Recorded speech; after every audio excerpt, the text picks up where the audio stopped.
All right, folks, welcome to Park Media. I'm your host today, Vincent Emanuele, and we are joined by a good friend, author, scholar, gentleman, longtime activist, and veteran, Kim Scipes. That's quite an introduction. Well, it's good to see you, man. We have you in studio today. We have been in a bubble, so it's nice to have you in the flesh, man. Thank you. Good to be here. Today, we are discussing, or having really an in-depth discussion about Kim's latest book, Building Global Labor Solidarity, Lessons from the Philippines, South Africa, Northwestern Europe, and the United States, published by Lexington Books just recently. Where can folks find a copy, Kim? Well, right now they probably shouldn't. They publish it in hardback. Their audience is libraries, and they sell it for an outrageous $120.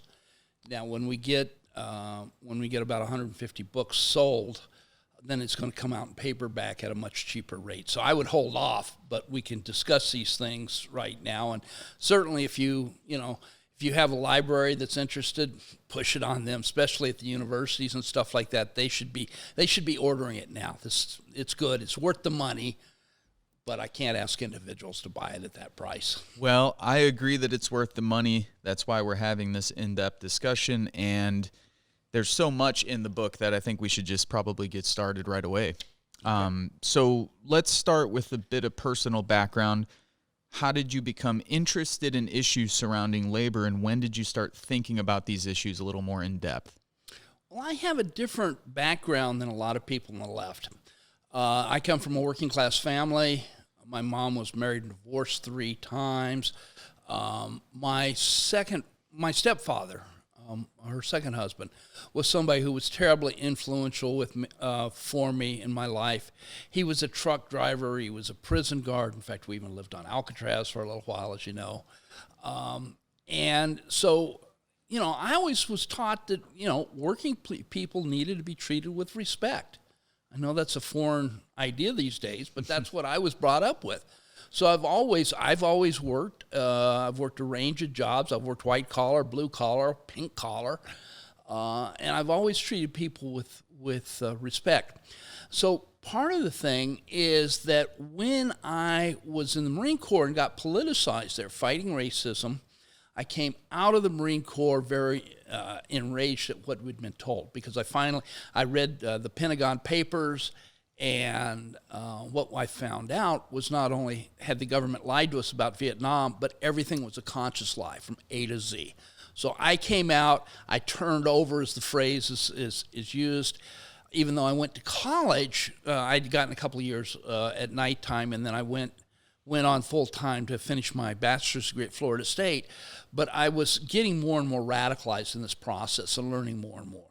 And as I got introduced to leftist reading, certainly I read Marx and a lot of stuff he read, but I didn't think that was it. I wanted to learn more about working people. And so over time, this just develops, getting to know more working people, thinking about their situations more, thinking that, they're not saints, they're ordinary people. Some are good, some aren't worth a piece of shit. And everything in between. And so I wanted to have a more realistic look at this. So I started understanding this. So probably I would say, in the late 70s, I became a printer. I worked in a print shop for 9 years. And so thinking about this, I got active in my union. And then in 1986, I went to, first in 83, I went to Europe and met this, among many other things. I met this Filipina, told me about this labor. We're gonna get there. So I want you to don't tell us that yet. Don't tell us that story yet. Okay. When you were working in print shops, this was in San Francisco as well? It was mainly the Bay Area. Okay. But in 81, 82, I left the Bay Area and went down south just on my own. I wanted to get a job with the union because printing was shifting to the south and the unions weren't following that. And I wanted to go work for the union, but rather than going to them and telling them I could organize, I decided I would go in, try to get a job on the shop floor and organize from within. So I was in Tennessee, I was in Murfreesboro for a little bit, and then I went to Shepherdsville, Kentucky, and worked there. And then the Reagan recession hit in late 82, and there was no way anybody was going to take a risk for a job. And I went back to the Bay Area. Right. That's a tough organizing gig. Sergio and I have been through Murfreesboro, Tennessee when we were coming back from Bonnaroo Music Festival. But we were coming down from an acid trip, so that was a little different than your experiences there. Though I'm not sure what was going on in the 80s. In any case, let me ask you this. What did you hope, sort of a broad question before we get into some of the specifics, what did you hope this new collection of writings would achieve? Did you have any specific goals or hopes in publishing this? Yeah. One of the things is, as I'm getting a little older, I'm 69 now, I'm realizing sort of my activist career is closer to the end than it is to the beginning. Let's put it that way. And I've got a lot of knowledge and experience, a lot of it that a lot of people just don't know about. I mean, whether it's me personally or the particular struggles I've been engaged in or around. And so I wanted to sit down and write up about them. Actually, I had written about them before, but I wanted to bring this together in one spot where people could get an idea of what's going on around the world. Most people don't know about labor. Hell, they don't know about it in the U.S., and they know even less about overseas. I'd been building global labor solidarity literally since 1983. Had some pretty interesting experiences that nobody has had. I wanted to write it down, leave some sort of a record for whenever, I go to the big meeting in the sky. No, well, you could see that throughout the work. There's so much to get into. 5 of the key lessons that you mention on page 7 in the book, and then we'll get into part 1, is a different conception of what is meant by trade unionism, some new organizational forms for workers, alliances, an emphasis on member, not just steward-level education, new relationships with sectoral organizations across the social order, and an emphasis on the importance of uniting with workers and labor organizations around the world. So in part 1, part of what you're arguing is that much that has been developed in the way we think about trade union organizing, mobilization, formation, and so on, during the 1980s and 90s was quite ripe, that there was a lot of really interesting, robust things happening in that time frame that people don't know about. Well, that's true, but this was not in the United States. Right. This was overseas, Right. particularly in the Philippines. So in part 1, you sort of take us down a little autobiographical account of those years. So including an interview you conducted with the longshoreman, a trip you took to Northwest Europe, which opened the door for you to travel to the Philippines, and your involvement with the British-based journal International Labor Reports. First, however, let's get some definitions out of the way. Okay. So as the interview progresses. But let's start very simple because I think this will help folks. What is shop floor internationalism? Okay. Basically, shop floor internationalism is efforts to try to get ordinary workers to care about workers in other countries so that they work together. Not that one's superior and one's inferior, but that they work together in solidarity to support each other, to encourage the other to provide resources when one has more than the others, but to also be there and back people up if they get jammed up. So that, it's a mutual, respectful, even thing, not going through the union hierarchies, but actual worker-to-worker connections. How did this play out in San Francisco with the longshoremen in 1984? Okay, well, that was a real interesting case.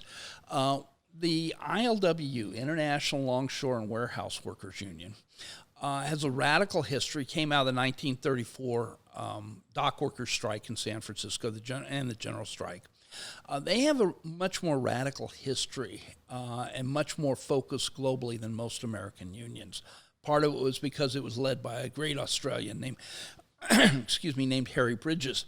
And Bridges got the longshoremen to look much broader than, say, most workers do. And longshoremen tend to do that anyway, but I think Bridges was an additional impetus. So some of their members had been very much involved in struggles around Southern Africa and wanted to build support for that.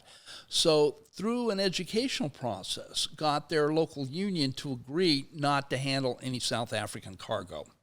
Well, in 1984, there was a Dutch ship, the Ned Lloyd Kimberley, that came into the San Francisco harbor, and the men worked the rest of the cargo, but there was some cargo for South Africa. They wouldn't touch it.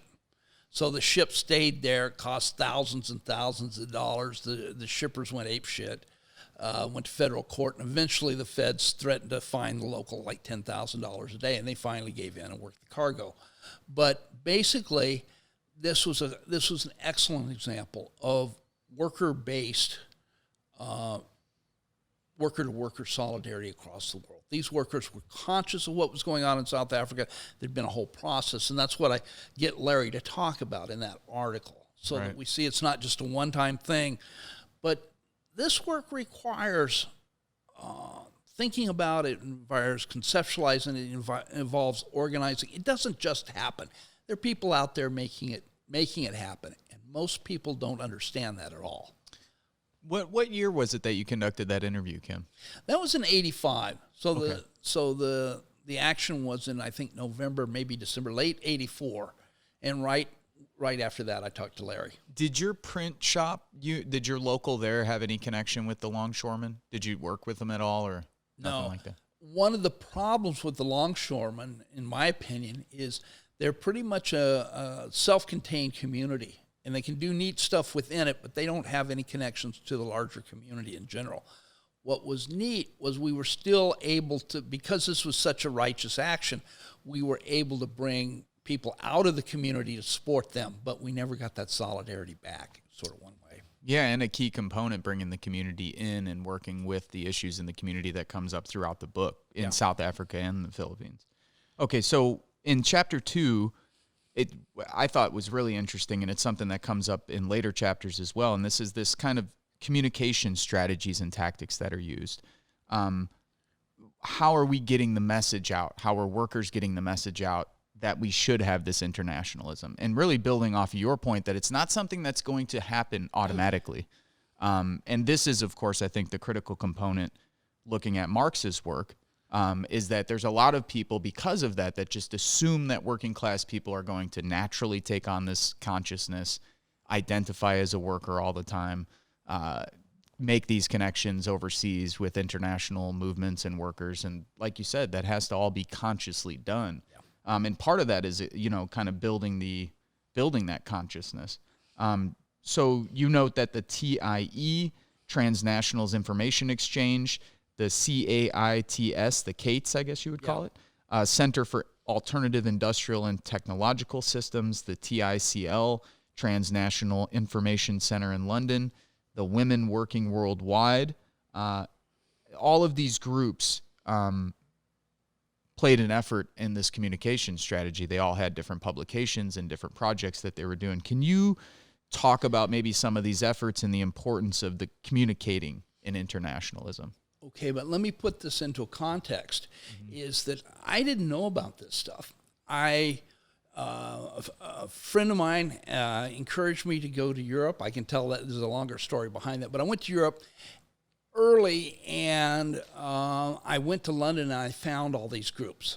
And one of the things was that at that time, you could go to, like, there were all kinds of radical bookstores, and you can get their magazines, and they had addresses, and I'd call them up. Now, I'd been engaged in some anti-nuclear weapons stuff, and so they were excited to find an American that was political. And so they opened their doors to me, and people were just marvelous. I mean, one guy that I met, he said, look, I'm house sitting a flat in Islington, which at that time was the hot spot in London. He says, here's the key. Once you have it for 7 days. I had my own flat in Islington for 7 days off of some cat that I just met. It was amazing, that type of thing. And so people are saying, well, you ought to go see this person, or when you're in this town, you go see this person. Things like that. So this was happening, and I find all this neat stuff happening in England that I had no idea of. I'm blown away. And I'm traveling from the south going north, and eventually towards the end of this trip, I end up getting turned on to the folks that were establishing international labor reports, and then had this conference, et cetera. Yeah. No, it's funny because that was my my next question, or the lead-in, was going to be that you were there to protest Reagan putting Pershing and cruise missiles in West Germany, correct? Right. Well, it started earlier. I mean, in early 1983, Reagan announced that we were going to have what was called the MX missile. And the MX missile was a new missile that could land within 50 feet of a Soviet command center. We saw a great escalation of the Cold War. It was very dangerous. So over the months, there were several protests. In June, I joined one where 75 of us went onto the base to block the launching of the missile. The Air Force requirements was that nobody could be within within a mile of the launch pad. And so our plan was to go in and flood the launch pad. And I got within 20 feet, about 20 yards of the MX missile, and it was just sitting in a canister above ground. It was really eerie. And then the fog came in, and I eventually decided I'd been on the base like 3 days. I decided to turn myself in, and not only was the guard surprised to see me, but I was surprised that they had a rent-a-cop guarding the MX missile. It's a true story. Daniel Ellsberg was in on that too. Right on. But a great story. But out of that, shortly thereafter, a friend of mine that we normally would have for his birthday, he'd always hold some political fundraiser to raise money for different projects. And I said, what are we going to do for your birthday this year? And he says, I just found out that the decision to station the cruise and Pershing missiles in West Germany was going to be on his birthday, December 12th. He says, let's go. And just off the top of my head, I said, yes. Changed my life. I mean, not even a 5-minute conversation. So I went over early, met all these other people. Eventually ended up going to Germany, and we had a barricade, and the cops came to start pulling people off, and I ended up taking a couple of cops out and got arrested and then talked my way out of it. It was quite an amazing trip. Welcome to Europe. Is there anything else you want to say about those particular projects? Because I'm going to get into part 2. Were there any of the ones that I had mentioned that you specifically wanted to talk about, any of their work, or even the one obviously that you were most involved with, the ILR? Yeah. No, the International Labor Reports is the big one. It was a really fascinating effort to build this labor solidarity around the world. It had been done by some people who were on various groups on the British left, which was still quite robust. This is in '83, and they started this magazine that's never been replicated. In fact, most people don't even know about it. Unfortunately, it was excellent. It came out bi-monthly, about 28 pages, but it had pictures and articles, and they had links with folks around the world. Now, they were particularly strong with people in the Philippines and also in South Africa, so a lot of coverage there. But over the years, you could see it develop as struggles are going on in Europe, as they're going on in Latin America, as they're going on even in Eastern Europe. We started to cover that, after '89. So things started changing a lot, and they were really this amazing project. Now, I didn't have any involvement in creating it. I can't claim that. But as a result of meeting them, and they felt impressed enough to ask me if I would represent ILR in North America, which I did from '84 to '89. But an incredible project. The other projects over time all faded, except for, I believe, Women Working Worldwide is still viable, but the others aren't. Right on. Okay, so we're going to move into part 2 here, and this is going to get into some more sort of a theoretical analysis, laying the groundwork for a lot of the work that we're going to be talking about. So you write in part 2, quote, militant, mass-based, nationwide labor movements of a new type have emerged in the last 3 disparate countries in different parts of the world, Brazil, the Philippines, and South Africa, over the past 20 years. In Chapter 4, unquote, in Chapter 4, you explore and provide comparative methods for understanding these labor movements, arguing that studying a single case is insufficient. Can you talk about the methodology that you use to compare these studies and how this differs from previous scholars? So maybe the limitations of structural analysis and previous analyses. Okay. Now, all right, so I was talking about that trip in England. I met the folks at International Labor Reports. Key person that I met there was a woman named Winnie Lou Pradell. And Purdue was this real tiny woman. No idea the great, big, bulky man, that we associate with trade unionism here. Little tiny woman, but she and another woman had led 26,000 workers out on strike in the Bataan export processing zone in Philippines in 1982. And she told me about this new labor movement being developed in the Philippines, which is called the KMU. It translates to Kilusung Mayo Uno, which translates to May 1st movement. In fact, they consciously connect that with the Chicago martyrs and the struggle for May Day, which should tell you something pretty amazing about them. And we can go into that later. So I'm trying to understand how I can best think about and write about the KMU. And that's where I start. Then, after I start that out, then I start thinking about, I'm reading other things, particularly Gay Seiden's very innovative book, Manufacturing Militants, she compared the unions in South Africa with those in Brazil.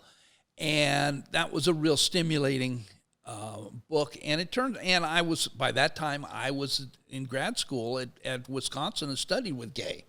So we had some conversations. I'm thinking about this. She does a very innovative study. I think, as I get into later, that I disagree with how she did it, but it was very innovative. I thought about it, stuff like this. And part of the thing that I came to understand is that a structural analysis is not accurate. It's not the way to understand things. And why I say this is that what she was claiming was the rapid industrialization of South Africa and Brazil, which did happen. She's done really good work on this, is that led to a particular type of trade unionism, which we call social movement unionism. But she was saying the structural changes led to that particular choice. I disagree with that. What it did was it provided an impetus for the rise of the labor movement. Which way the labor movement went they could have gone many different ways, in a number of different ways. But that was not caused by the structure, which she had claimed that had. So that's where I'm getting into trying to understand this. So tied into this, in the late 80s, there was a debate between a man named Peter Waterman in the Netherlands and Rob Lambert and Eddie Webster in South Africa about this new type of trade unionism that we're becoming aware of happening, of emerging, and particularly based on three cases: that of the CUT in Brazil, COSATU. It would be FOSATU first, and then later COSATU in South Africa, and then the KMU in the Philippines. We're trying to understand this. So there's an international debate between Peter on one hand and Rob and Eddie on the other. At that time, I go to grad school with Peter Waterman. So I'm talking to Peter a lot. We're discussing this stuff. Many hours of conversation, a wonderful time. And so I started thinking about this, and I said, I don't think either of these two groups have it right. I want to try to think this out based on my experiences in the Philippines. Because I had already been out to the Philippines 4 times, so I had some idea. I'd seen a lot of the country, things like that. So I entered the debate, write an article in 1992. Actually, there were 2 in 1992, trying to define the social movement unionism. Now one of those articles, which is in chapter 6, and I think 8 in the book, was the first one that I wrote. And okay. Really get into that. I didn't realize that was the first one, though. Yeah. Right on. Yeah. So that I'm trying to understand. I'm looking at what they're saying. Now, remember, here's the thing you have to remember. All these guys, Peter, Rob, and Eddie, were academics. And they were really engaged academics. Which I think is really neat. Right. But they never had any experiences working on the shop floor. When I came to academia, I'd already spent 9 years on the shop floor in printing. I'd worked in the bookbinding. I'd worked on the machines themselves. I ran a printing press myself, so I had a lot of practical experience that they didn't have. So I was wanting more than what they had, and because of my experiences in the Philippines, I'm able to go out there and I'm talking to people on all kinds of levels that these guys just don't get to do. Sure. So this is where I come up with this, with my article on social movement unionism, which has yet to be surpassed, even though that was published in 1992. Is there the existing label? Well, actually, let me save this because this could be a whole different conversation. Let's do a basic. Can you describe just your definition of social movement unionism? Okay. Well, let's put it in the context of overall. Traditionally, there's been, I would argue, 3 different types of trade unionism. There's economic, political, and what I call social movement unionism. The economic trade union is largely what we have in the U.S. It's working for the members, trying to improve their lives and stuff, but accepting the industrial relations system and accepting the larger social order. So that's the economic type. Then there's the political type. Now, particularly we saw in Africa with the nationalist movements in the 50s and 60s, unions were recruited to join the liberation struggles and use their position on the shop floor and their economic power to help the liberation struggles. But they basically subsumed themselves to the liberation struggles. Now, this was also at the same time very much influenced by the Soviets, because the Soviet model, which comes back from Lenin in 1902, what is to be done? You can't have a radical trade unionism by themselves. Workers are basically too stupid to understand the larger picture. So now what we have coming in the 70s and certainly by the 80s, you have what I call social movement unionism.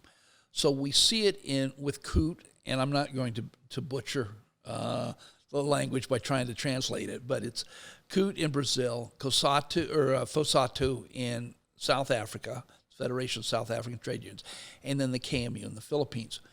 Their viewpoint was that workers were smart enough to figure this out, that they didn't need intellectuals to tell them to do one thing or the other, that the workers could educate themselves, that they could take a critical look at society and understand what was going on. And so it was out of this they created an entirely new type of trade unionism in each of these countries, and that they saw that the conditions on the shop floor were tied into the national situation, so how the social order was structured, but also tied it in with the global economic, political, cultural system. Okay, so it was a global analysis, and they're putting trade unionism in this, and they're seeing what could be done, and they're organizing in these countries and played key roles in overthrowing dictatorships in all 3 of these countries. Okay, and then later, I build off those 3 experiences to develop this concept of social movement unionism. So a very radically different approach to trade unionism. We've never seen anything like it. You argue that ideology is a key factor in developing this kind of trade unionism. You even argue that sometimes material conditions are maybe secondary. This challenges, of course, this goes back to something we just mentioned, but this challenges those who say that material conditions are always the driving factor or that workers' relation to their job is their primary identity. I think this is really important because this also gets into some of your critiques of the limitations of Piven and Cloward's analyses. So if you want to mention some of those, I think it would be useful for folks. Okay, well, one of the things is I do not believe that material conditions predominate in all situations. They can lead to changes, they can get people to think about things, but they don't necessarily tell people how they're going to respond. On the other hand, if your material conditions are such that nobody's even looking around to try to understand this, that can be an effect. But the idea I have is that both ideology and material conditions have a dialectical relationship. They affect each other, but there's no one case in which one will always predominate one way or the other. So I think that is a real important understanding. And of course, that's going to challenge my Marxist colleagues who tend to put the material factors as being predominant. And identity as a worker. Oh, yeah.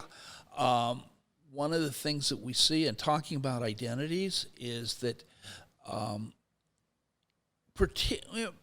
leftists in general, it's broader than just the Marxists, but they tend to think that just because somebody works for a living, they're going to identify themselves, see themselves as a worker. And some do. But some see themselves as a spouse, as a parent. They might see themselves, say, in a particular trade, like an electrician. There's many different ways that you can see yourself. Some see working for a living being important to their life. Others, it's a way to make money so I can go play rock and roll and smoke dope in the evening. Right. There's all kinds of different things. Right. And so in my opinion, you can't assume anybody who works sees themselves as a worker. That's got to be something that's got to be set down and talked about and say.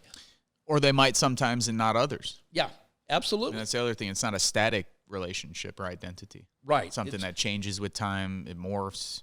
Not only does it morph, but it will change. I was just writing something while I was copying something over today, and there was an excellent study of women trade unions in factories in Nigeria and India comparison. And what they said, an example they said was that women workers can have many different viewpoints. They can be workers in these world market factories, but one can run into North Indian racism when she's from the South. They can be, I'm trying to remember real quickly what the example was, but it was that, in one place she would be, say, mistreated as a woman, so she'd pull on her identity as a woman. Another case that she'd be jacked up for not working hard enough, so she would pull in her identity as a working class woman. Conscious. So what the idea of identity is sort of floating. There's no one dominant one or one that holds at all times.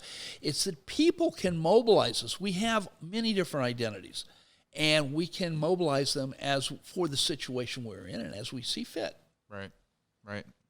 And to your point, scholars from the outside can't project that identity onto someone if they don't embody it themselves. So just because you want to think of them as this worker or this subject in the a revolution or whatever it may be, that doesn't mean that's how people see themselves. Absolutely.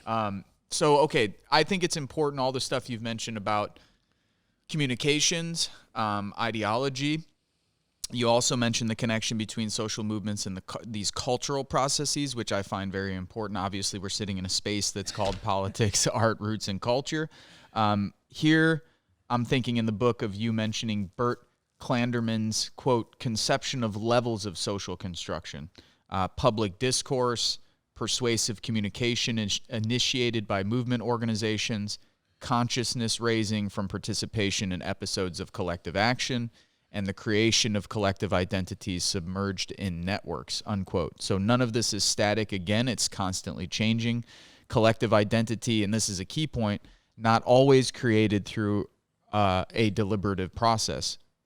Sometimes it is, sometimes it isn't. Right. That I thought was a really interesting point. Another key point is that, quote, changing structural conditions, as we've mentioned, do not necessarily lead to the emergence of a social movement, but a change in how individuals perceive the current structure or changes within, unquote. So that's just, it's sort of wrapping up some of what we mentioned, but I don't know if there's anything else you wanted to note on that.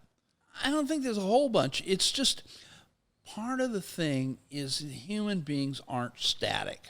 And the way we tend to think about subjects, that being anything we're focusing on, whether it's workers, whether it's women, whether it's gays and lesbians, whatever, is we tend to think of them as static. And I don't think that's true. They're dynamic. They're constantly evolving. They're doing good things. They're doing bad things. There's all kinds of things like this. And this is a radically different approach to understanding human behavior than we normally get. And it also requires that before you can claim any type of consciousness, you have to show the process by which it's built. And that, I think, is really important stuff. Yeah, that's maybe one of the most important points that I think people should take out of this book. Not just that you have to look at it, but that there's no way to understand how we can replicate it if we don't look at it. Yeah. In chapter 7, so let's get more specific now, and we'll get to your favorite topic in detail. So in chapter 7, you lay the groundwork and describe sort of the economic developments in the Philippines and the socioeconomic context in which unions eventually formed the KMU. So can you talk about Philippine economic development from, as you say, independence to deregulation? That's 1946 to 1962. Well, actually, to give it fair credit, we have to go back earlier than that. The Philippines was colonized first by the Spanish and then later by the Americans. So the Spanish started colonizing in 1565. I don't know if you remember this, but when you were in high school, you learned about Magellan being the first guy to sail around the world. Well, Magellan, this is 1521-22. Magellan didn't make it all the way. He got to the Philippines and pissed off the wrong Filipino. Magellan was killed in the Philippines by a chief named Lapu-Lapu. Anyway, the Filipinos let the crews sail home. They went home. They told the Spanish king about all this incredibly beautiful and lush, productive agricultural land. And so to thank them, he sent his troops back and started colonizing the Philippines in 1565. And perhaps so that the economic system was set up to serve the needs of somebody else, in this case, the Spaniards. And then you also have the Roman Catholic Church comes in, all that. In 1898, the U.S. goes to war with Spain. This is the Spanish-American War. This is where Teddy Roosevelt rode up San Juan Hill and became this great hero and all this other shit. Anyway, what most people don't realize is that part of that war was fought in the Philippines. What had happened, there was a brand new squadron of Navy ships. They were modern steel-hulled ships. They were ordered to go to Manila Bay. The Spanish fleet was a wooden, decrepit fleet that couldn't get out of Manila Bay on a safe day, and they blew them apart, and this is a great naval history. And then they told the Spanish commander, because by that time, the Filipinos had, I forgot to say this, but the Filipinos had launched the first national liberation struggle in Asia in 1896, and they had already liberated most of their country except around the walled city of Manila. So the Spanish are surrounded by the Filipinos, and boy, are they pissed. So the commander says, look, you can surrender to us, or you can surrender to them. And the Spanish commander was no dummy. He says, I'll take door number one, surrender to the U.S. We started putting troops in.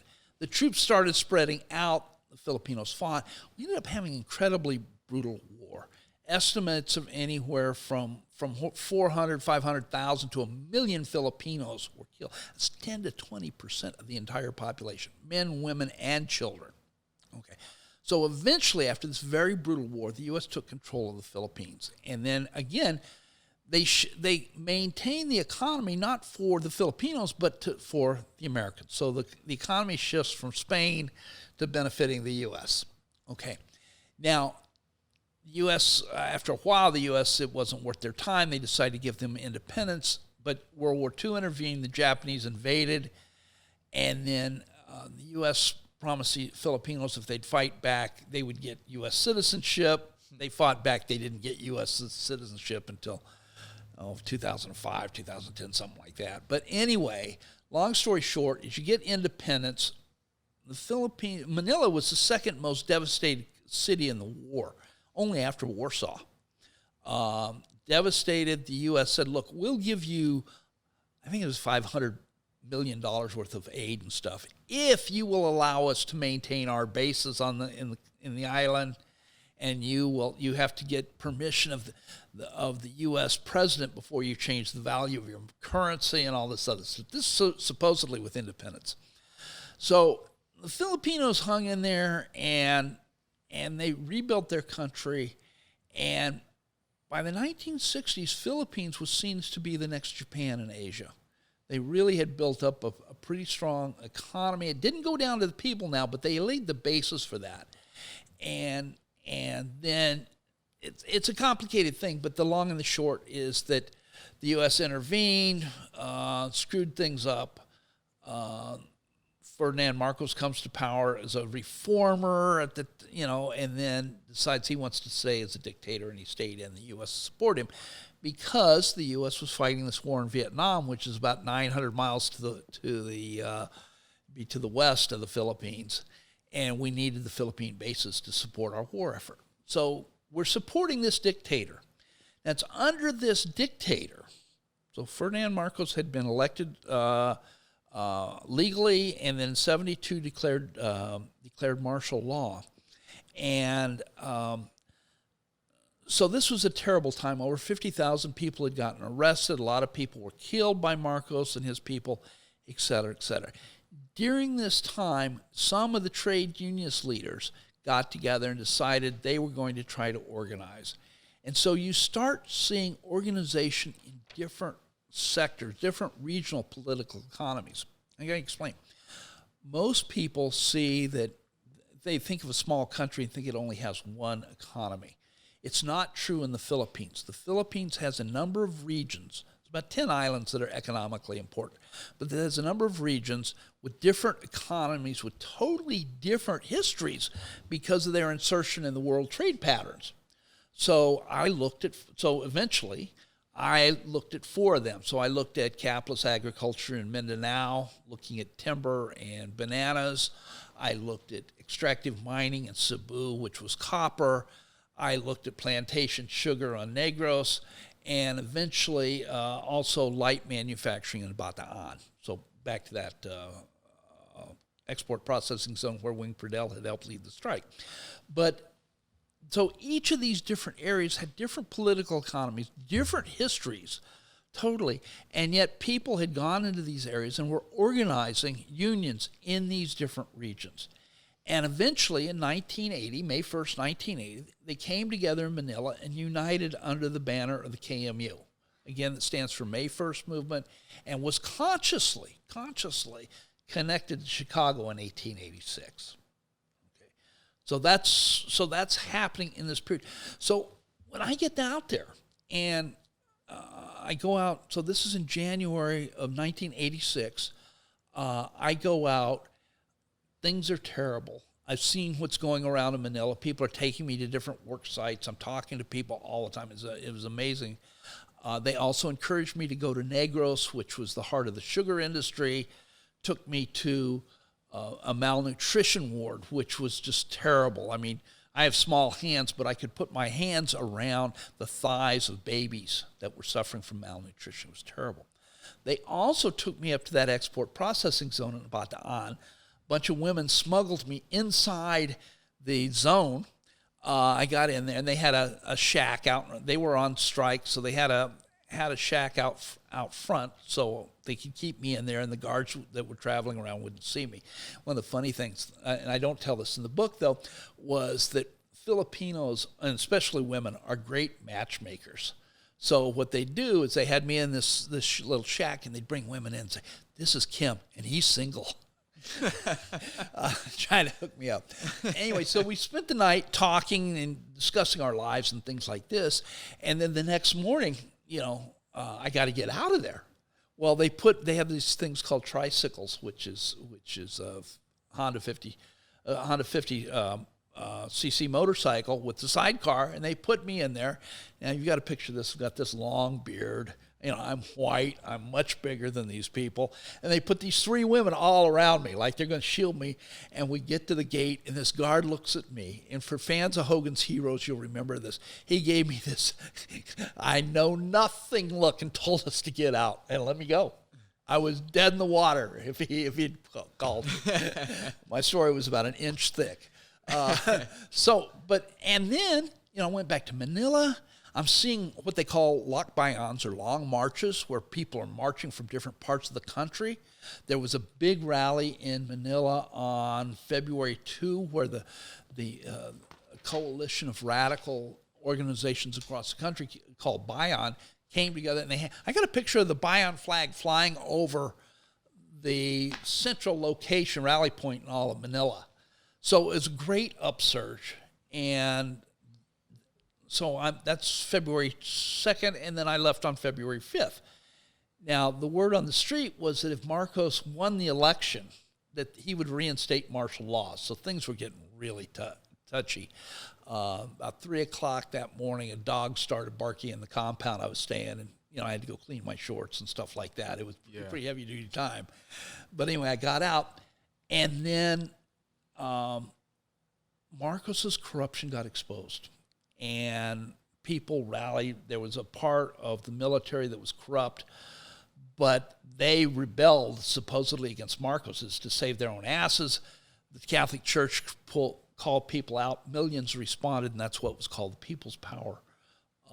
People's Power won in February of 1986, and eventually Marcos left. The KMU was going to have a general strike the next day, so there was never a general strike called. But Marcos left and was replaced by Corazon Aquino. So I'm there, and so I leave only 20 days before Marcos leaves. I mean, we had no idea, obviously, but it was a time of great upsurge, great uncertainty, great. Oh God, the tension you could cut with a knife and stuff like that. Give people an idea, because this leads into two things. Give people an idea of the context in which the KMU is operating. So people hear something like, "Oh, there's a dictatorship. It must be a tough government over there." There were, I believe you mentioned in the book, at one point 69 leaders who were either tortured, killed, and then there were many others who were tortured, jailed, or murdered. So there was like this, we don't have to, the numbers, but I mean the point that I'm making is that the context in which they operated was far more intense, I think, than a lot of labor union organizers can imagine here in the United States. One, which leads to what were the kind of structures that allowed this organization to persist under this kind of repression? What kind of educational program did it have that allowed it to keep itself rolling and keep leaders coming up and being empowered to continue this operation through that kind of repression?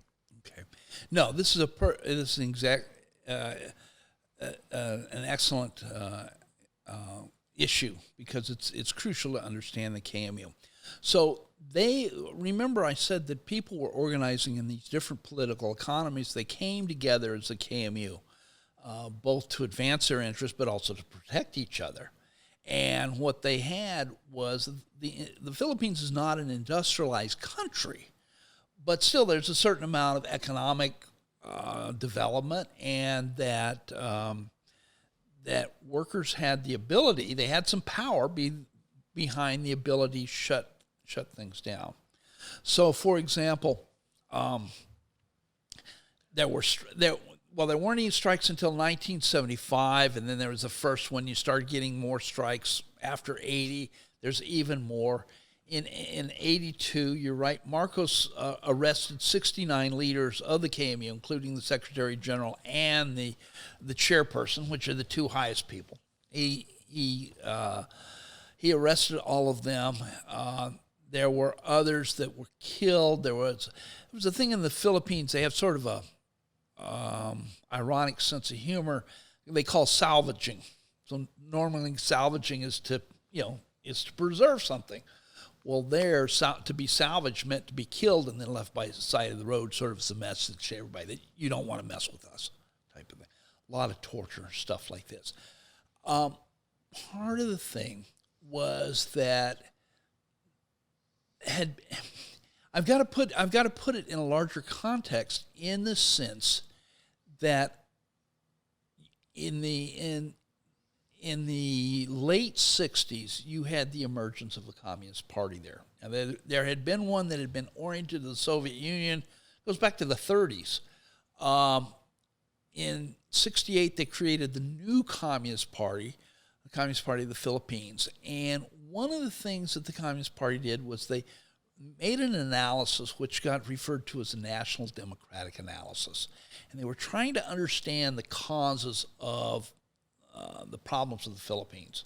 So external orientation, bureaucracy, corruption, things like this. And they were much more eloquent than I am right now. I haven't thought of it for a little bit. But anyway, they had this national democratic analysis. Now, some of the National Democrats were in the Communist Party, but there were other people that accepted that analysis but refused to join the Communist Party or put themselves under their discipline. So the KMU was one of those as an organization. They thought the National Democratic analysis was the best out there, saw themselves as that. So they gave them some structure to organize by. And so, they've already got these unions. How do we develop our unions? Part of the thing was presenting this national democratic analysis, not just to shop stewards like we might do here, but to actually go down and educate everybody in a union. So, for example, eventually they had three different levels. One was a day-long trade union thing that they do on picket lines and things like this.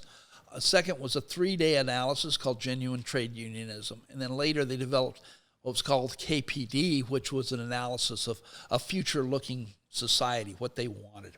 But the first one, the PAMA for the picket lines and the general trade unionism, the 3-day study, these were both to help people think about, provide a place where people could come, they could think about it, and it wasn't like you have to understand this, but it was much more interactive. It was based off of free area in Brazil, that type of model where people would use their experiences.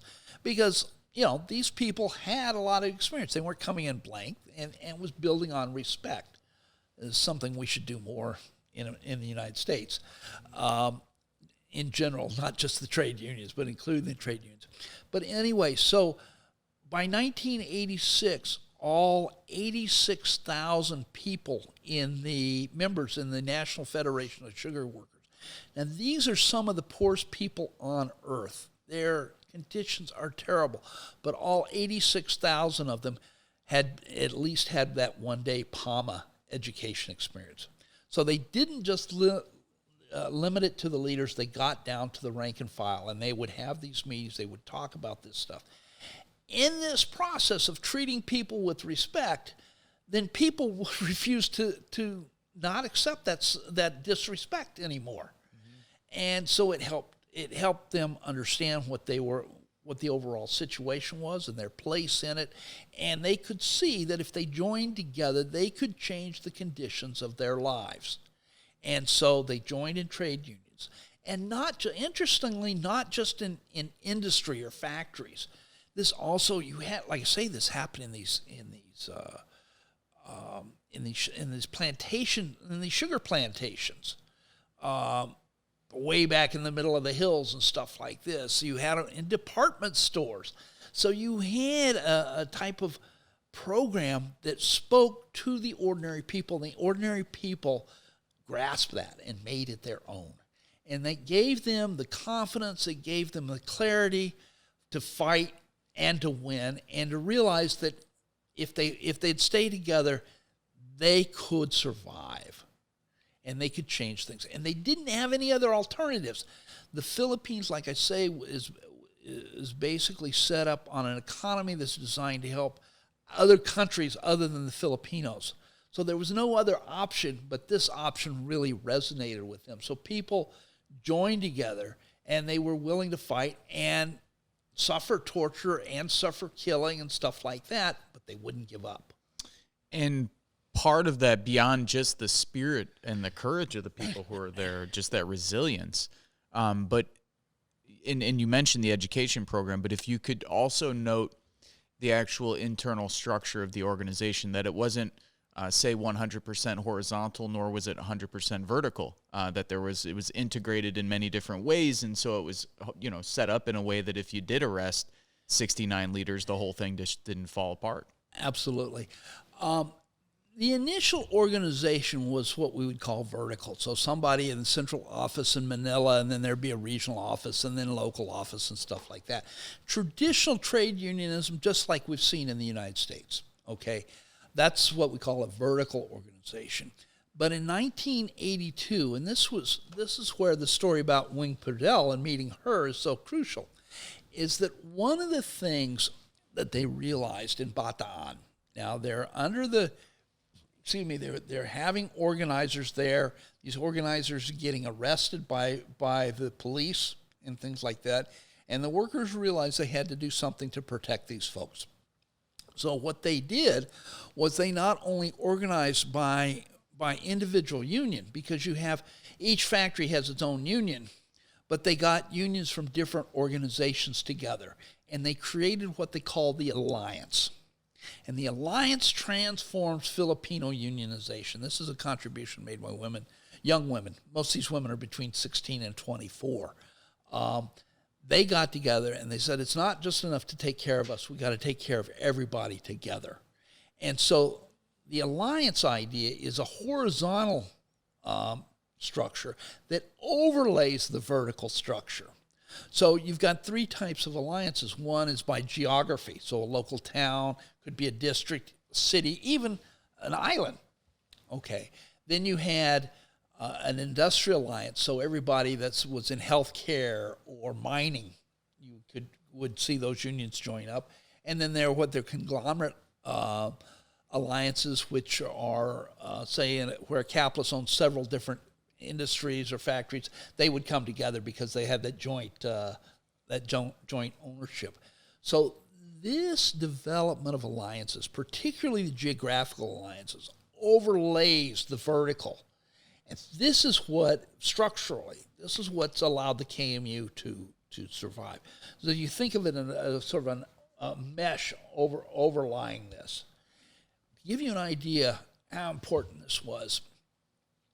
Well, so let me take it a step further before I make this point, is that in addition to building this among the trade unions, the KMU unions are also joining with other national democratic organizations. So you had women's organizations, you had peasants, you had the urban poor, you had students and things like this. And in 1984 in Mindanao, which is the big southern island there, they came together and created what they call the Welgan Bayan. Officially, it's Welgan Nug Bayan, but the slang is Welgan Bayan. And what this is a people's strike. And, in the West, we think of a general strike as being just the centerpiece and everything's going to fall down. Filipinos go beyond that. That general strike is just the first step. Okay, so the workers go out on strike, the government workers shut down, all the stores closed, they put barricades to prevent transportation coming, things like this. And they're able to shut this down even in the face of horrific repression. In Mindanao, in November of 1984, they shut down the whole island, the first time they pulled this off. And then they had a couple of others. The third one was so strong, the military came to the Bayan leaders. This was the coalition called Bayan, means people or country. Anyway, they came to the Bayan leaders and they said, please, let's end this strike. You're hurting us too bad. And they said, we'll call it off when we're good and ready. And they held for 3 days. So that this was even able to stop the military repression. That power was amazing. Where you see this again is, back in Bataan in 1985. Westinghouse Corporation of the U.S.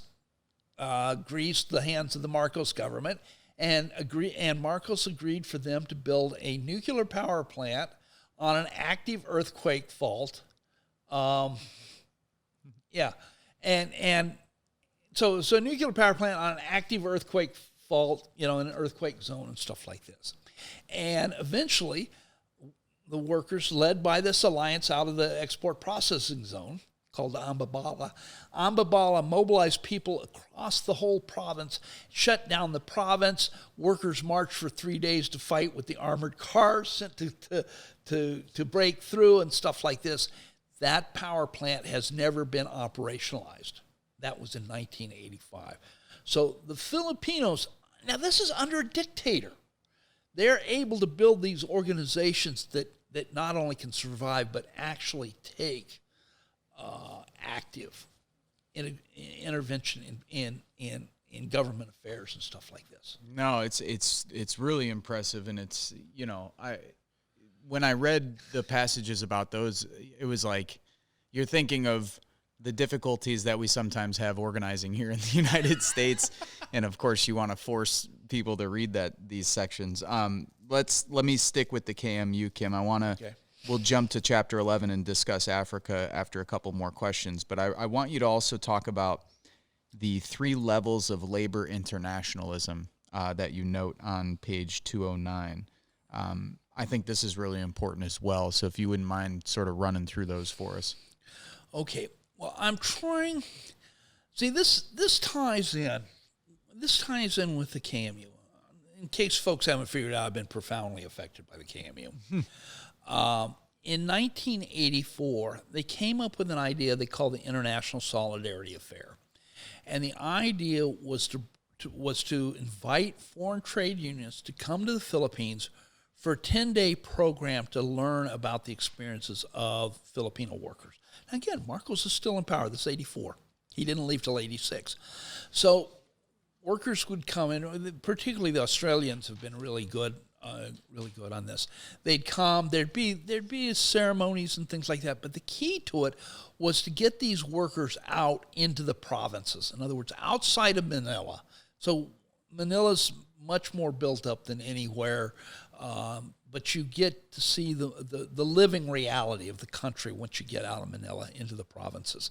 And you'd go out there and you'd meet with workers, and you'd spend time on picket lines and things like this. And the idea was to both let you know, help you find out about the situation that the Filipino workers in the KMU are facing, about their problems, how they're, what they're doing, but also to give them the sense that workers elsewhere cared about them. Okay, so I went out in 88 on this, and then again I went back in 2015 to do this. This is a pretty incredible program. But anyway, so one of the things that the KMU has very consciously done from early on is trying to project how they could build international labor solidarity. Now, at best, in most cases, it's just rhetoric. People might say on May Day, power to the working class and crap like that, and they never do anything about it. The KMU wanted to build that solidarity. They wanted to both to educate people, to share with what their experiences were, take what they learned, but also to build support for themselves. Okay, so an incredible program.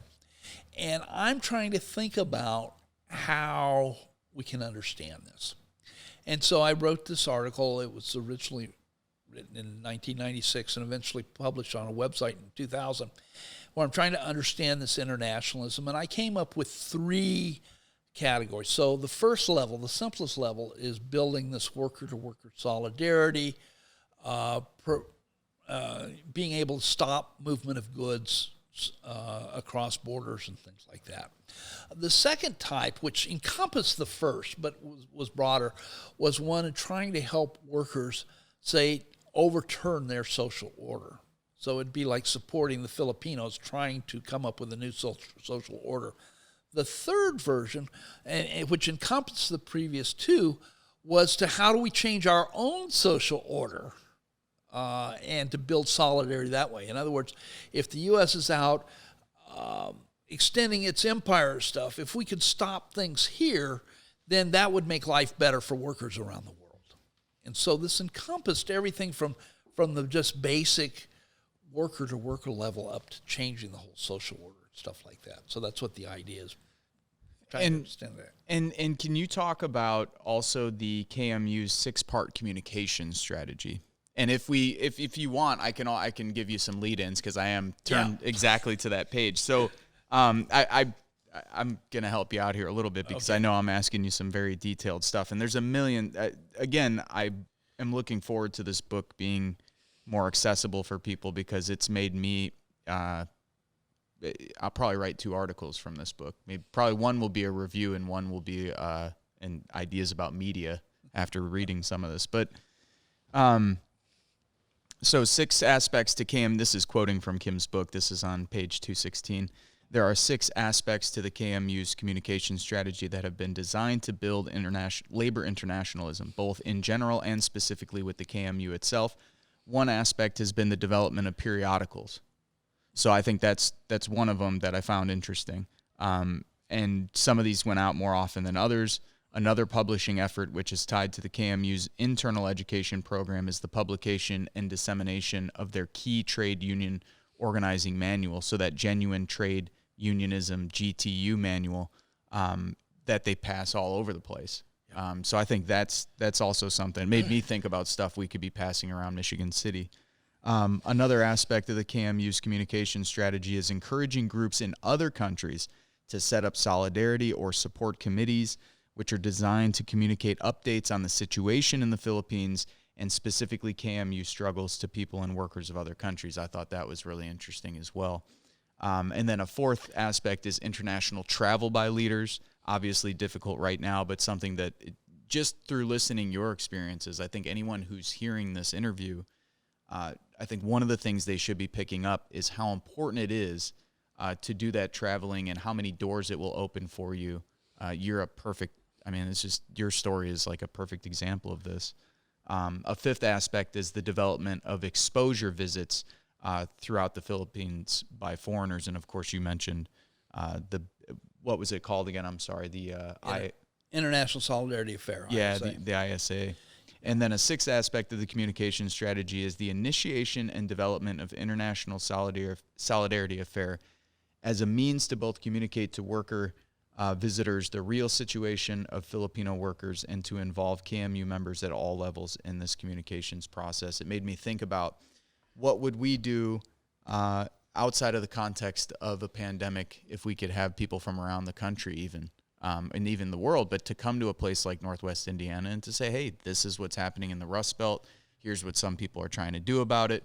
Here's a sense of how people are living here. I think, to be honest with you, Kim, yes, internationally it needs to happen, but here in the U.S., we need people from like the North.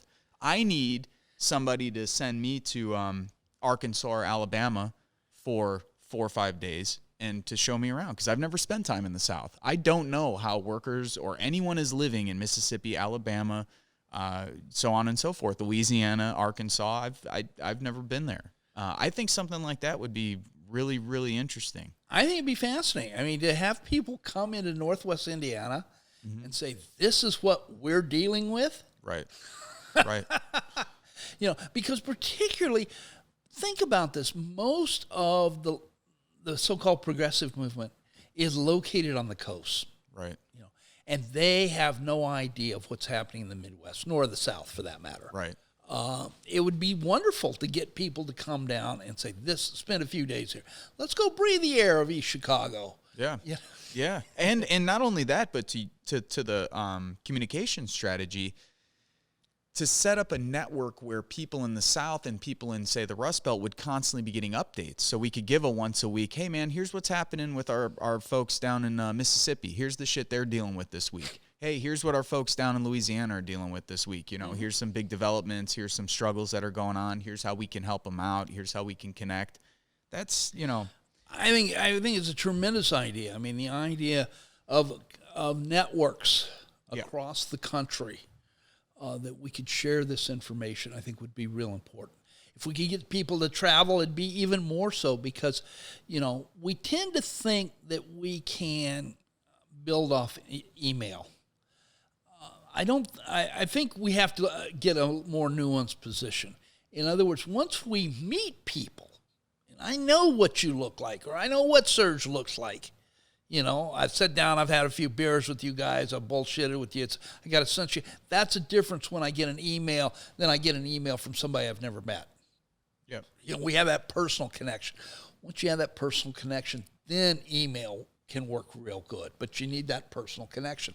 I don't think the left in this country understands that. Yeah. And this is stuff that and not in a vacuum, by the way. This is a culture-wide thing. This isn't just on the left. It's to some degree, you could say it's worse on the left, but it is a thing that's plaguing U.S. society. Yeah. We don't travel. We don't see other parts of the country. And I think it would be really good. I'd love to take you down south and be able to connect you to folks or point you that way, and right, stuff like that. Or other parts of, take you to Arizona and, stuff like that. No thanks. I haven't seen enough desert in my lifetime. Hey, I was thinking of July, baby. Yeah. So any last words? Because I want to shift to Africa, or South Africa. I'm sorry, and then I want to get into the last section of the book. Are there any last words or any things you want to say about the KMU before we shift gears here? Well, the thing is,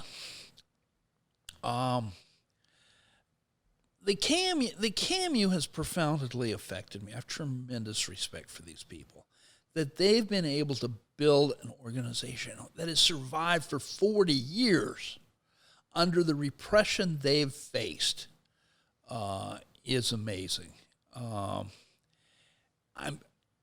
In rational terms, I can't understand it. They have really talk about being under the gun. I mean, in 1988, when I traveled there, every trade union leader south of Luzon Luzon's a big northern island. Every trade union leader south of Luzon was listed by name on a death squad's list to be killed. Everyone. Okay. There were over 200 identified death squads running around the country. This organization didn't panic. It held its guns. Well, that's a wrong word because I've never seen a KMU member with guns. Poor metaphor. But they held their mud. They refused to be intimidated, and they hung and they lost some people. They even lost the chair of the KMU. He was brutally assassinated in November of 1986. So everybody's exposed. You don't join the KMU lightly. And there's all kinds of stories I can tell about this of people who've hung in there despite the repression, despite the pressure, despite the army, despite the integrated national police, et cetera, how they break up picket lines and things like this. People, and they haven't been on strike. They've been on strike sometimes for 2 years. And I mean, for some people, I remember a couple, the first trip I made, I was in the city of Valenzuela, which is part of Metro Manila. And these are two of the poorest looking people I've seen. You know, you can really tell poor people because their teeth are usually an indicator that, and these people were, I mean, they were dirty. They had given up their homes and had been living on the picket line for 2 years. And the thing I remember about them even more than that is they gave me the most sophisticated explanation of Marx's concept of surplus value that I've ever had. Better than any I've had in the university. These two folks just laid it on me. And yet, when you're on a picket line, you risk your life that somebody's not going to come by and shoot it up. So this is not something you do as a lark. And the respect I have for these people is pretty unlimited. Not that they haven't made mistakes, not that I can't criticize them, but that they've survived in this is an inspiration. I mean, and think about this. Most people don't even know there's a labor movement in the Philippines, yet I would argue the KMU is one of the, if not the most developed and dynamic labor movement in the entire world. Yep. So there's a lot to be learned from them. I try to convey that in the book. No, I think you do a great job. Who else? Is there anyone else that's studying the KMU? There's been one other book written by a woman named Lois West who studied it while as a doctoral student at UC Berkeley. She brought her book out. Mine came out in 96. Hers came out in 97. But as far as I know, she's never done any more work. There's not really anybody else doing this work. Not even, I mean, there's a couple of Filipinos that are starting to do something there, but not really. Not gotcha. Yet. Now, I want to shift to South Africa, but before we end the conversation about the KMU, I'm interested. What is your interest in South Africa? How did this come about? Just generally, how did you get interested in what was happening in South Africa? Well, remember, I was at this conference in 1983 with the launching of International Labor Reports, and they covered a lot of information about South Africa. They covered more about South Africa and the Philippines than any place else. So I started reading about this. There was a great book that came out, I think in 1984, called Power. And came out by South End Press, so it's available here in the States. Much of the South African literature is not. It's either academic or it's just down there. It hasn't been republished in the States in accessible form, as far as I know. But I started hearing about this, and 1985, I was on my second trip to Europe, and I was in Geneva when we heard about the launching of COSATU. So you had smaller organizations, and the key one was what was called FOSATU, which is Federation of South African Trade Unions. And they had built this really strong shop floor-based trade union organization. Now, why I emphasize shop floor is they did not get involved in larger community struggles against apartheid. They wanted to build themselves up on the shop floor so that they could survive.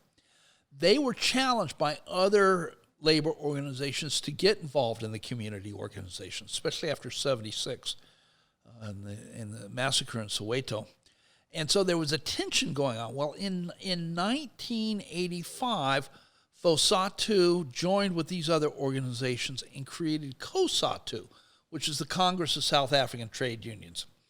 And I was in Geneva, and I can remember spending the day with a friend of mine.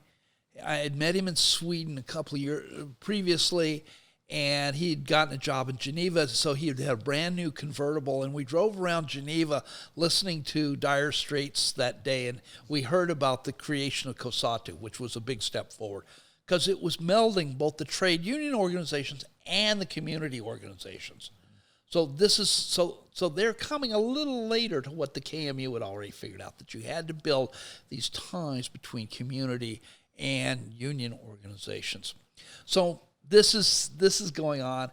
And then in 1990 and 91, I went to, I did my master's degree in the Netherlands at a place called the Institute of Social Studies. And this was basically a third world development institute. So about 90% of the students were for third world countries around the world. I studied there because of the work I'd done on the Philippines. And then a couple of people came from South Africa. Actually, 4 people came from South Africa. 2 had been in the union movement, Jeremy Daphne and Deanne Collins.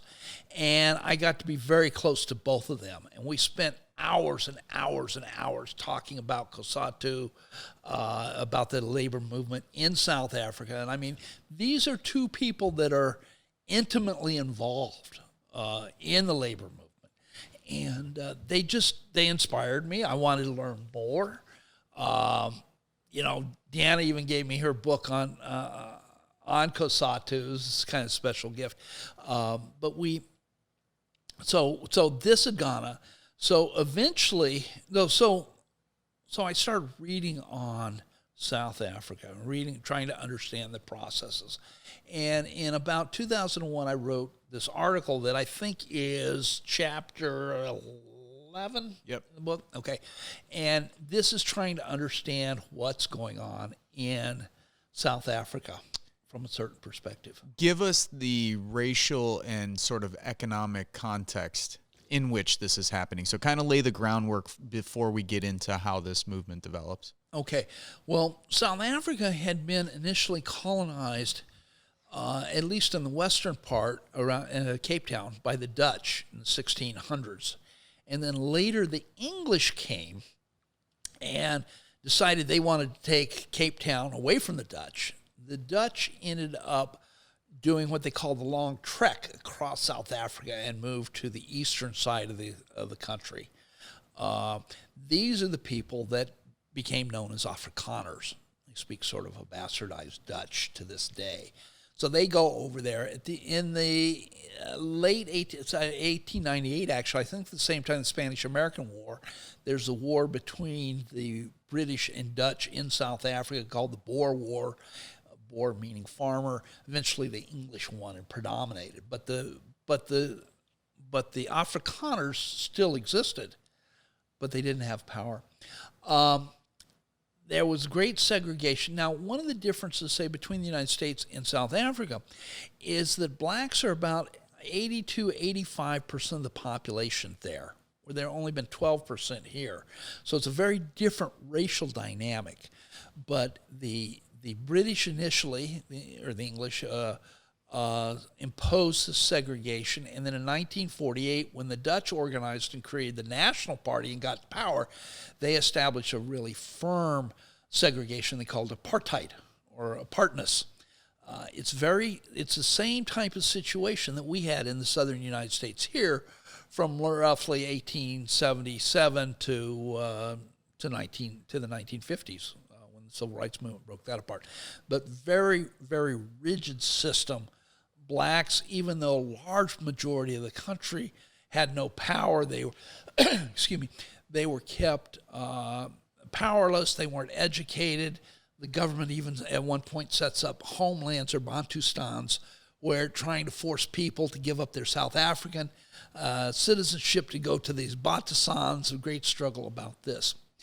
Starting in 1955, I think, you see, actually starting in 1912, you had the emergence of the African National Congress, which was a black-led organization. It had white members that wanted to challenge this racial domination.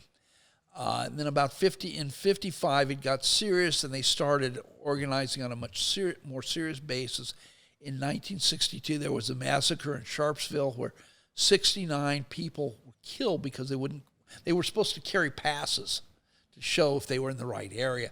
And people refused to do that, and so 69 were killed at Sharpsville in 1962. This is when you have the development of what was called Umkhonto Ntswesi, which was Spear of the Nation. It was an underground force by the African National Congress, and Nelson Mandela was one of the leaders who decided to go underground and create and carry out armed activities against the state and against the apartheid system. Mandela was fingered by the CIA and arrested and ended up doing like 37 years in Robben Island. And then got out and became president of the country. Quite an incredible story. You had a trade union movement in the 50s and 60s called SACTU, the South African Congress on Trade Unions. That was largely wiped out by the state. And so it was only in the 70s there was a big strike wave in 1973. It was stimulated by some longshoremen in Durban who went on strike, and then in early 73, you had like 100,000 workers go on strike. This is sort of the start of the modern-day trade union movement in South Africa. So it was always done in that context of this racial dictatorship is what it was, basically. Right. So that was there. How it was dealt with was very different. Like I say, FOSATU only focused on the factories for a long time. Right. So they could build an organization that couldn't be crushed.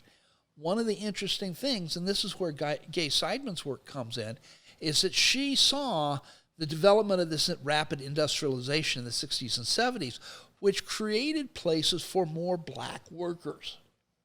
And so that gave these black organizations, these workers, when they organized, more power because they really could screw things up if they didn't go along with the program type of thing. So they had a certain amount of power that develops there.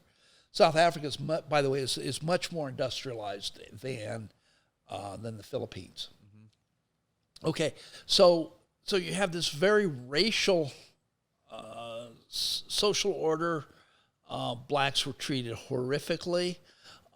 They organized. They decided they weren't going to put up with it. They organized on all kinds of levels, some illegal, some are armed activities, many not. The trade union eventually became crucial to the survival of the anti-apartheid movement.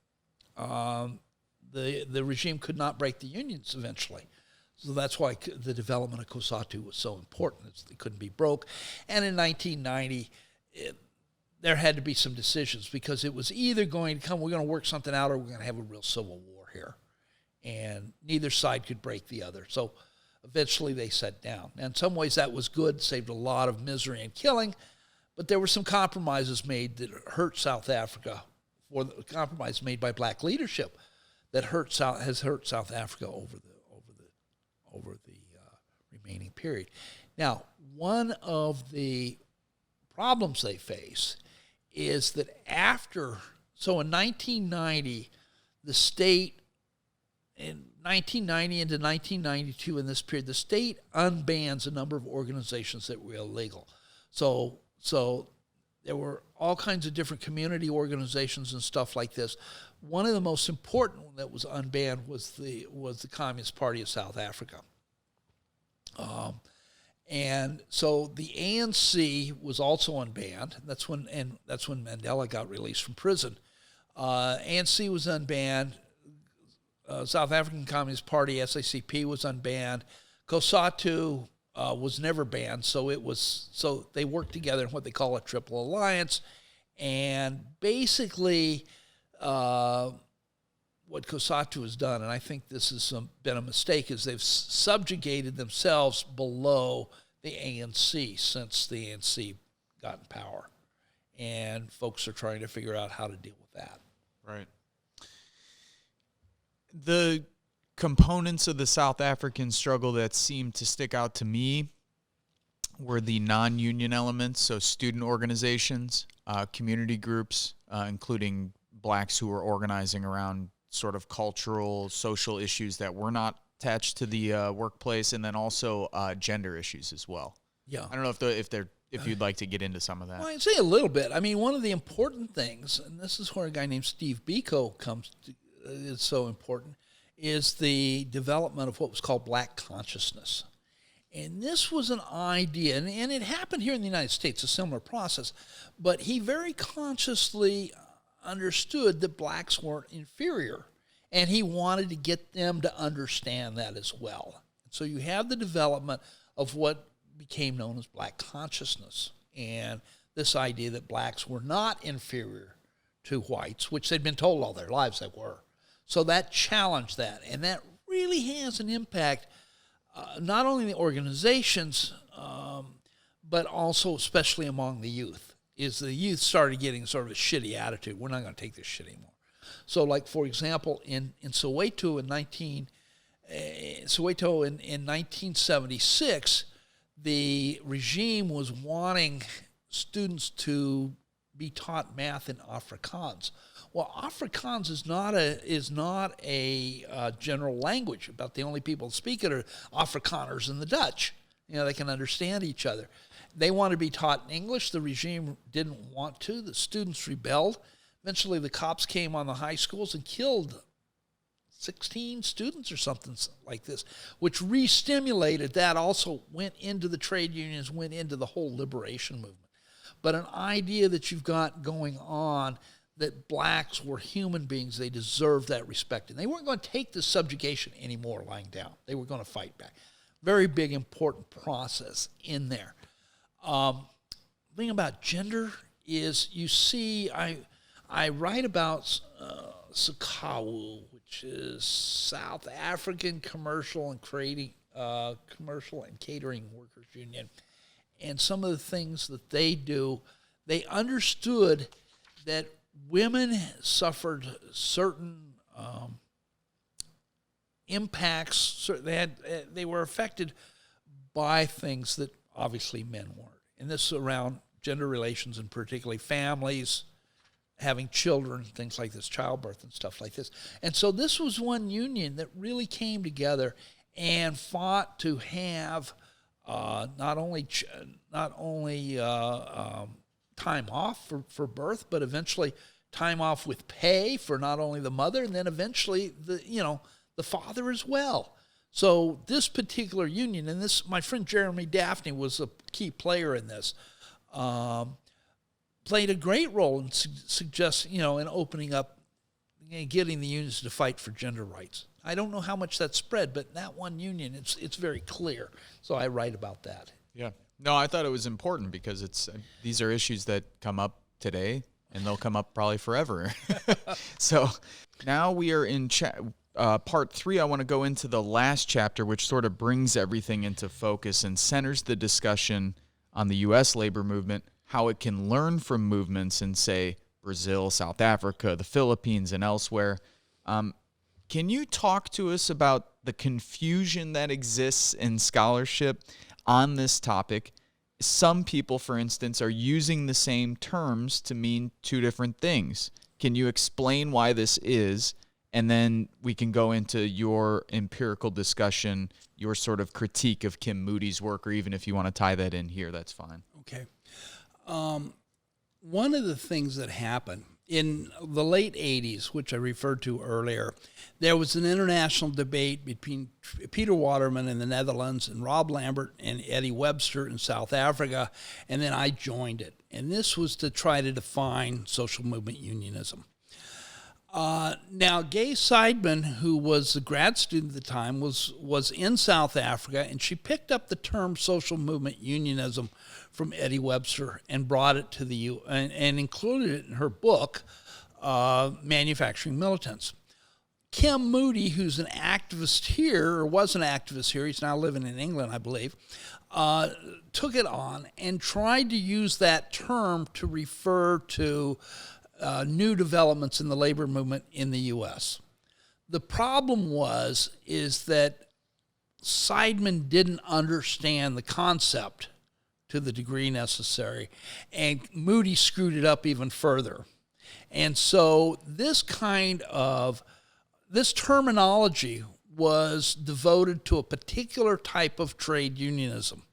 Now, this unionism has only developed in the global South, although there's no reason it couldn't in the North, but it's only been located there. But what we have to understand is that even in the global South, in these countries, you have different sets of labor movements. So you have multiple labor movements in a lot of these countries. So, for example, in South Africa, you've got at least two. Maybe more, no, there's more than that, excuse me. You've got more than that. You've got 4 or 5, depending on the time, in the Philippines. You've got multiple ones in Brazil, things like this. So why I say this is the focus is not on the country. The focus is on the organization, okay? So Moody got this concept, misapplied it to the U.S., and it became very popular here. People took it on, thought, wow, this is a cool way, and we're using it. But they weren't using it in the ways that Waterman, Lambert, and Webster, and then myself developed it. So there's been a lot of confusion. And most people do not know even about the initial debate between the four of us. And so they're taking Moody at face value when building on that. And it just made a big mess of intellectual discussion because you're using social movement unionism to describe two qualitatively different social phenomena. And it was very confusing. So in 2014, I published an article, which is now chapter 13 in the book, trying to disentangle this intellectual confusion among labor scholars. And so what I came to understand, and actually I'd been working on this through a different path, when I did my PhD dissertation, which I finished in 2003, which was a comparison of the steel workers and the meat packers in the Chicago area in northwest Indiana from 1933 to 55.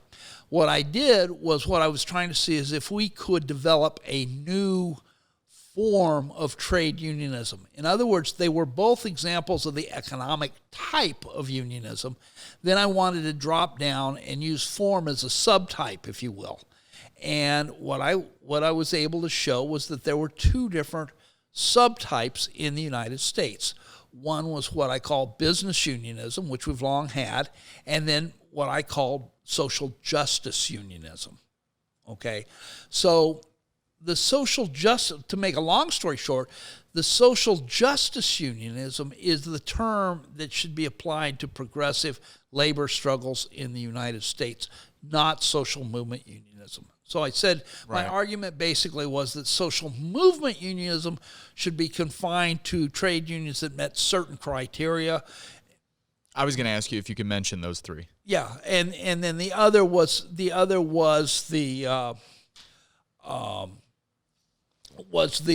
progressive movements in the United States. I argue should be properly classified as social justice.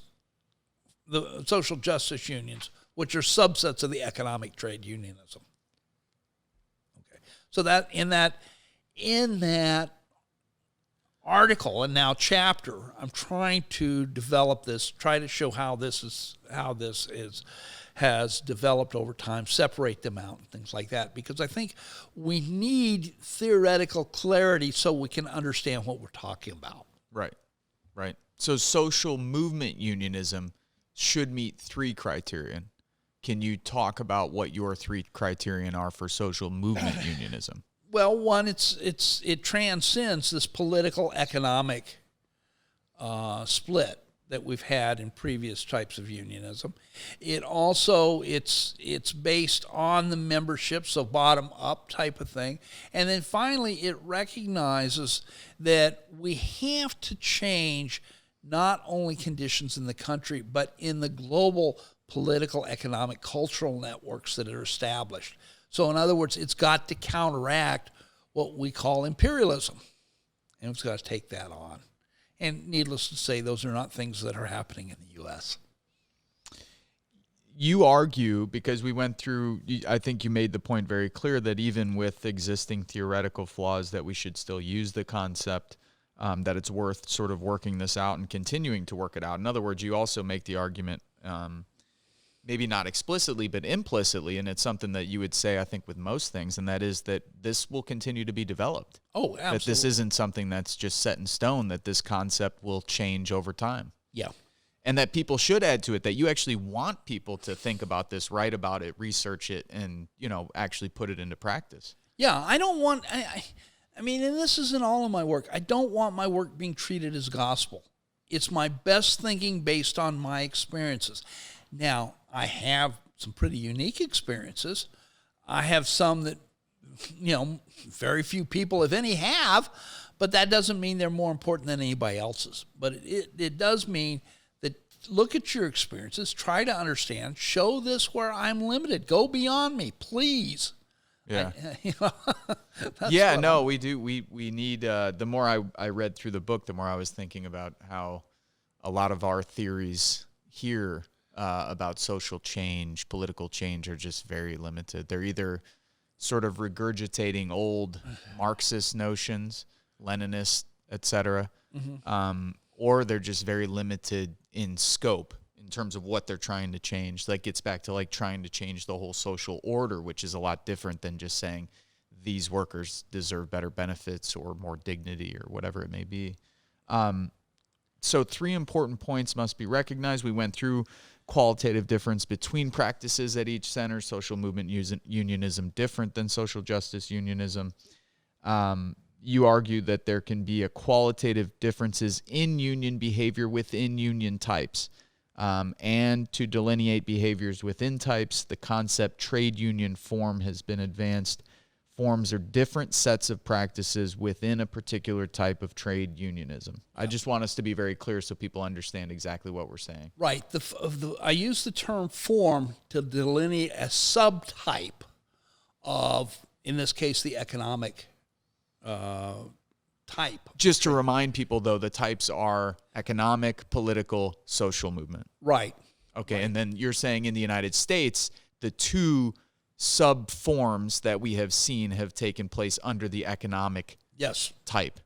Yes. And one of them is business unionism, the other one is social justice unionism. You got it. And so to show this difference, you look into, well, your dissertation, of course, looks into this period from 1933 to 1955, and 2 different unions who approach that period in a way, sort of different fashion. Oh, yeah. So kind of take it from there, because it's, of course, an interesting topic for me because it's where most of my family is from.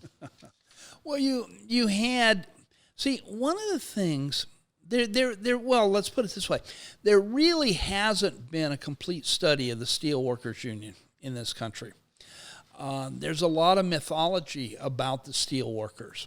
And when I was doing my dissertation, I went into the archives of the Chicago Historical Society, and I found the files of a guy named George Patterson, who I'd never heard of. George Patterson had been one of the leading trade unionists in this area, And now everybody thinks that everything progressive started with the CIO. There actually was a trade union organization, a union formed in Southworks, which is if you're going to Chicago from Northwest Indiana, you go over the Calumet Bridge. At the north end of the Calumet River, there used to be the largest steel mill in the world. It's called Southworks. And at that mill in 1934, George Patterson organized a trade union there before the CIO. And it was democratically run. It was from the bottom up. They had over 3,000 members. And Patterson becomes this leading organizer, not only in the Chicago, Northwest Indiana area, but he's one of the two leading steelworker organizers in the country. He's identified by other people as such. He's playing an incredibly important role. Eventually, the company, it was a subsidiary of U.S. Steel, fired Patterson. Now, between that time, you had the emergence of the CIO, and particularly the Steelworkers Organizing Committee, which was headed by Philip Murray. And in this area, it was a guy named, oh, God, come on, Kim. I'm going to have to think about it. I can't think of it. His name doesn't jump out. It should. Anyway, this guy whose name I can't think of is head of the region, and when Patterson gets fired, this guy does not back him up. They don't call a strike or anything like that. Patterson gets fired. Bittner, his name's Van Bittner. That's who I'm thinking of. Excuse me. Anyway, Bittner does not back Patterson up. Patterson gets fired, and then Bittner puts him on as part of SWAC under his control. And Bittner's form of trade unionism was a top-down version that had been developed in the Mine Workers Union, where Patterson's was a bottom-up, democratically run. Bittner's was a top-down. You have to do everything from the top. You have to obey, things like this. One of the things Bittner, for example, did not believe that there was a difference in race, that there was no consideration. Everybody was equal. It was a class-based analysis with nothing about race. And what ended up happening is when the steelworkers were organized, they used a type of seniority in the plants that recognized department seniority. So when you got hired into that particular department, your seniority started running. The other version would have been when you got hired into the plant, because what the departmental seniority did was it locked you into that department. And so blacks and Latinos and so a number of people had been locked into the hottest, most dirtiest, different departments like Open Hearth, like the Coke plant, places like this. These are places that terrible to work in, terrible health conditions, everything like that. So basically, when the Steelworkers of America, United Steelworkers of America, signed their contract in 1937, they set up this departmental this department seniority, which kept the racial discrimination that the company had already instituted in place. That didn't get challenged until 1984. So that was one version. The other version and that was a form of what I call business unionism. Later, then I looked at the packing house workers. The packing house workers were totally different. The main organizing project was led there by an out front communist named Herbert March, and they built their union from the beginning as a union of blacks and whites, and they understood you had to challenge racism, and they took it on forthwith. And so, for example, by 1939, in racist segregated Chicago, out of 14 local packing house unions, 8 were headed by African Americans in 1939. And that union continued to develop, and by 1962, every single packing house contract in the country had an anti-racial discrimination clause on it, not only for employment, but for job applicants as well. And that was by what year? 1962. Wow. And in fact, even more impressive is that they desegregated the armor plant in Birmingham in 1954 before Rosa Parks made her move in Montgomery. This union is a phenomenal one. It never has gotten the attention that it deserves, but I think it was certainly one of these, if not the most progressive unions within the CIO. Any good books on the union that people should read? Yes, there's a book by Rick Halpern called Down on the Killing Floors, and then one by Roger Horowitz, and I'm forgetting the name of his. They both came out in 1997, published by the University of Illinois Press. Excellent. But then I'm trying to get my dissertation finally published. I've been doing all this international stuff. I should come back to the U.S. And then what I have will update that. But it's not so my stuff on packing is good, but it's based on others' work. The steelworker stuff, I'm cutting brand new territory, and it's gonna be challenging to a lot of people. Right on. And just to be clear for folks, and just to wrap this up, because I want to get us to what the implications are today for the labor movement, and especially here in the United States, because this is where I think a lot of people will be listening, and I think this is obviously where we're going to be applying a lot of these ideas and theories and so forth. So just to be very clear for folks, what do you think are the main takeaways is that for the packing house union, you're talking black and white workers working from the bottom up democratically, knowing that race is an issue, consciously head-on facing it and dealing with it, as opposed to a top-down version.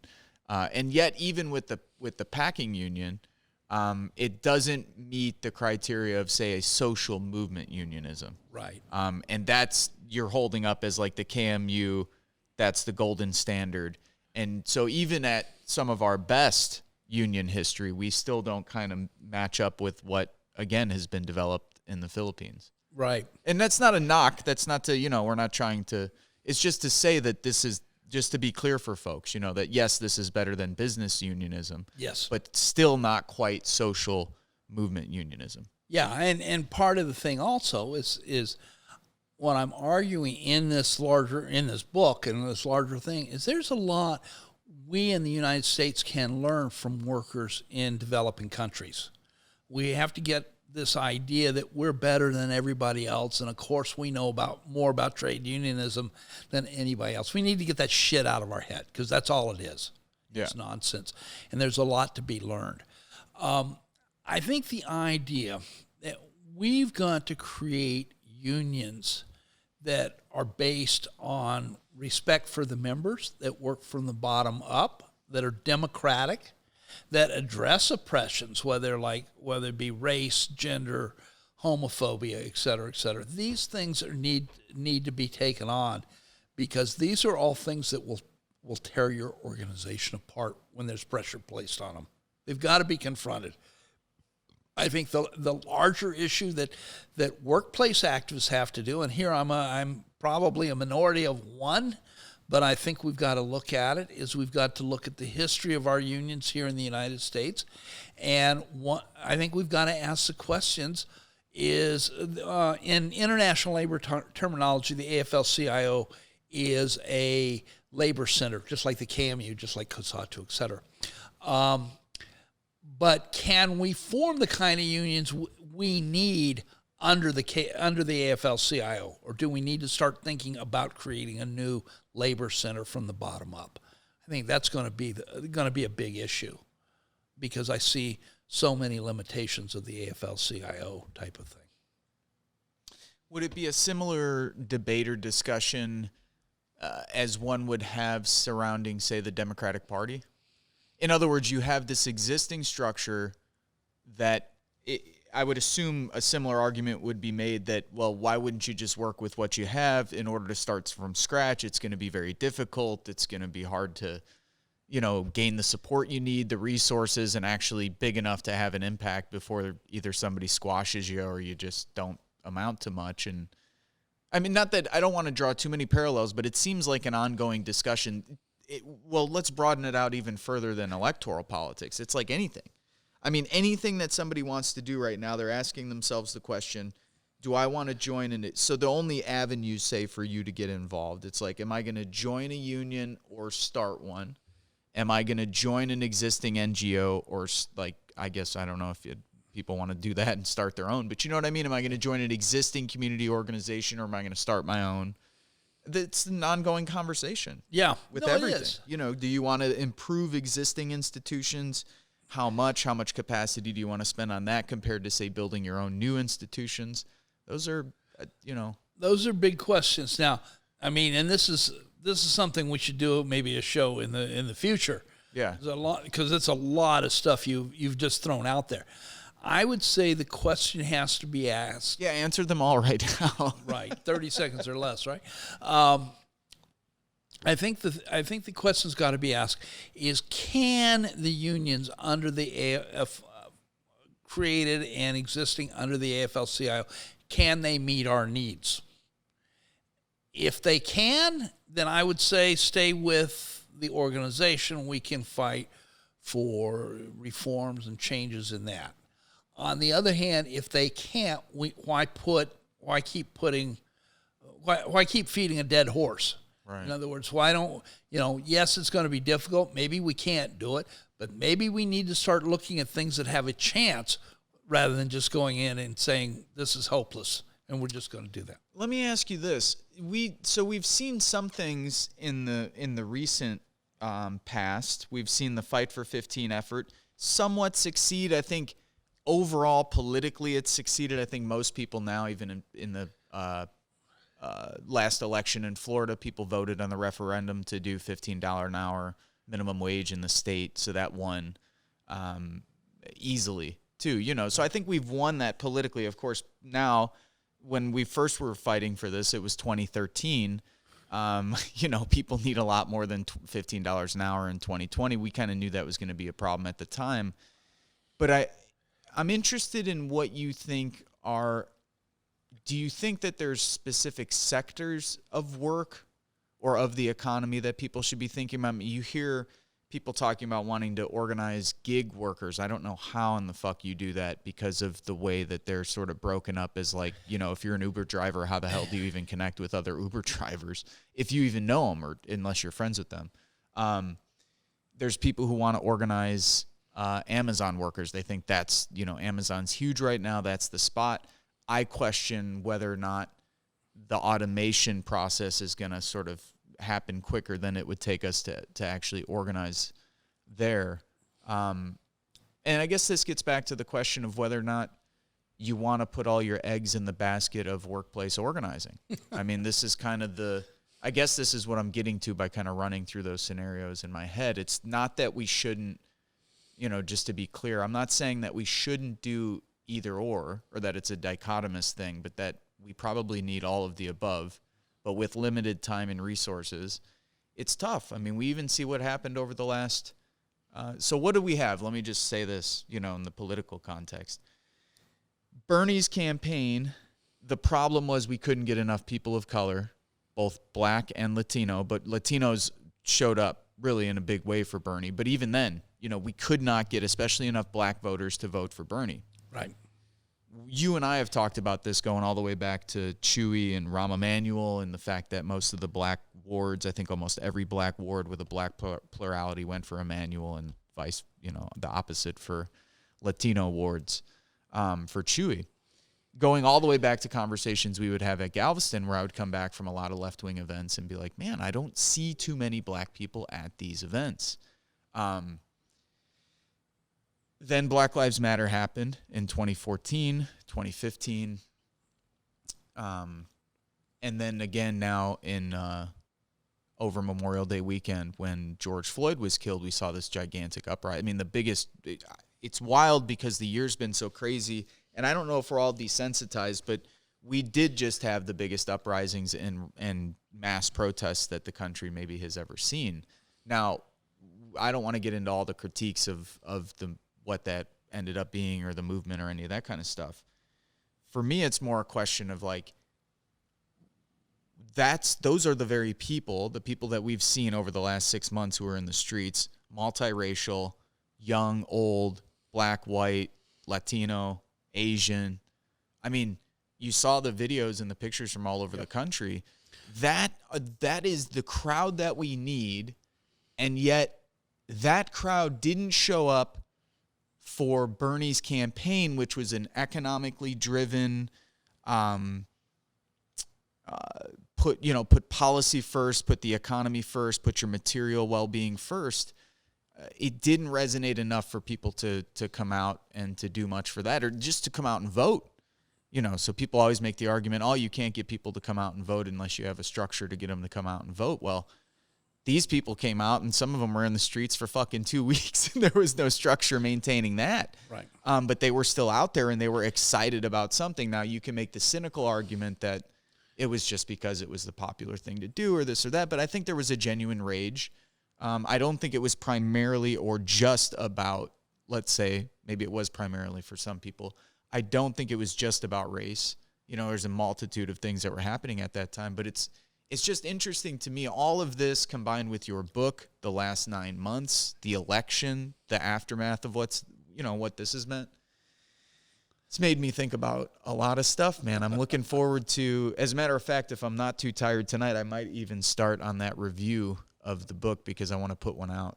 Cool. I promised you I'd do one, and I think after as much as I've been into this and then having this conversation with you, there might not be a better time than tonight and tomorrow to actually write the review and just knock it out. Cool. But I think it's really useful, man. I think it's theoretically useful for people. It obviously contributes to labor scholarship, but far more than that, it contributes to how we should be thinking about what we're doing as activists and organizers. And for that, thanks for writing a really awesome book. Well, thank you. I'm honored that you think so. But I think there's a lot there. I think we need to look at this stuff. Yeah. But I just want to say one thing in light of your comments about here is one of the things that we tend to ignore when we look at social movements is we fail to understand the organization. Because if a social movement doesn't have an organization within it, it'll fall apart. You can't sustain them for a long period of time. We just saw it. Absolutely. Yeah. Absolutely. This is why the experiences of, say, like the KMU, COSATU, whatever, these are important experiences. We need to understand this stuff. So thank you. No, thank you, and thanks for coming on, brother. All right, you've been listening to Park Media. I'm your host today, Vince Emanuele, and we'll talk to you soon.